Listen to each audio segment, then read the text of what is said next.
It's good morning, Mardi Lee. Welcome to Yellow Shelf. Thank you. It's lovely to be here.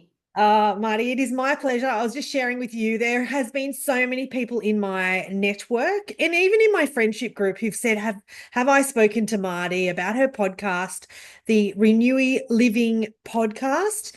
Marty, welcome. What can you tell us about your podcast? What do we need to know?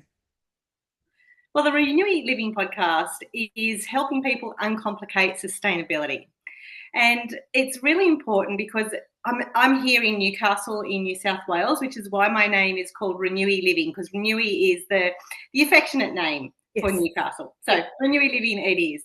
Uncomplicating sustainability. And as part of that, my role is to connect people, listeners, with our local knowledge, our local people, and more importantly, our local practices and solutions. And And Marty, oh, sorry, keep going. no, you're right. No, please keep going because I'll ask in a moment. Yeah. Well, the podcast is really important because I felt like with sustainability that there are so many people out there from grassroots organisations that are doing good for people and planet that don't actually get named and known in the area. And so that's why I felt like, connecting people to listeners was really important. And you do that so well, Marty. I know, when I listen to your episodes, they're very diverse because you offer so much different content. You could be listening anywhere, even though you're based in the same hometown as myself, and there's stories that I can relate to. Your stories are global. They could be stories from any region into town across the world almost. And I like that. So I like that you can tune in and listen and learn. But hear a local story, hear a real story, a journey story. So tell us, Marty, what inspired you to create this podcast? Tell us a bit about you, your background, and what we need to know.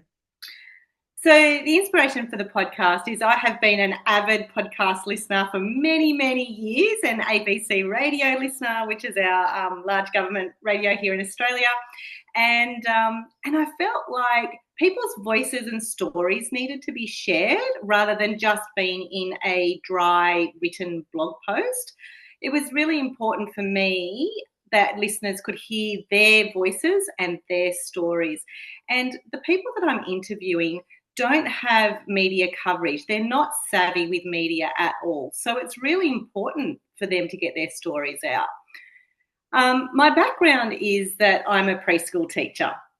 So for me, connecting people with community is extremely important, and getting people together is also really important because a part of us of living sustainably is people and community. And community can mean, it's a very big word and it can mean lots of things, but that is a paramount way for us to look at how can we live sustainably, starting from our home, looking into our neighbourhood and our community, and then having a more global approach to living sustainably. When you said before about the topics are so diverse, that's because sustainability itself is so diverse. So I'm not niched into one particular avenue of living sustainably because I can't, because there are so many amazing businesses and organisations out there that do all different things. Yeah. And tell us where you find these guests. Like, I guess if you're passionate, you do your research, but because they're so diverse, where do you find guests, or do people refer you guests?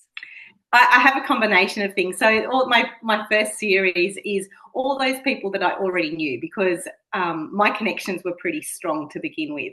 So it started with the people I already knew that I felt passionate towards and was a very big ally towards. And so they were my first guests in that first series. And then from there, they mentioned people in the podcast, and then I follow through with those people who are also quite local as well. And the best thing is, well, I'm meeting people in my community, in my region, the Newcastle region, which is the 7th largest region in Australia. And I'm bumping into people in the street and they're saying, yeah, I'm listening to your podcast. I really like this particular episode and this one. And I can hear people taking action based on listening to the podcast. Yeah. And how powerful is that? So powerful. One great example is one of my top downloaded episodes is about the tiny forest, Yes.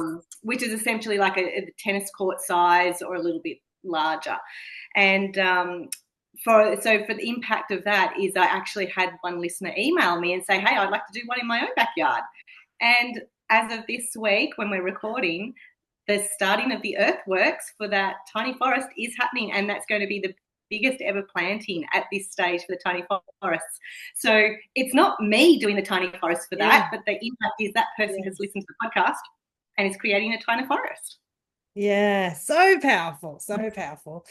Mardi, if we're curious about your podcast, if we're curious, how do we connect with you? Where do we find you on socials? Let us know. Okay, so the ReNewy Living, my business, is found on social media, which is Facebook and Instagram.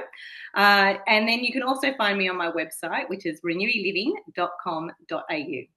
No worries. I'll put all that in the show notes. I'll make it easy for the audience to connect with you.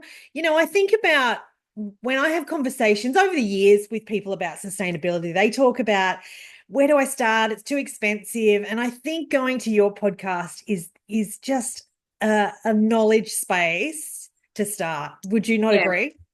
Of course I would agree.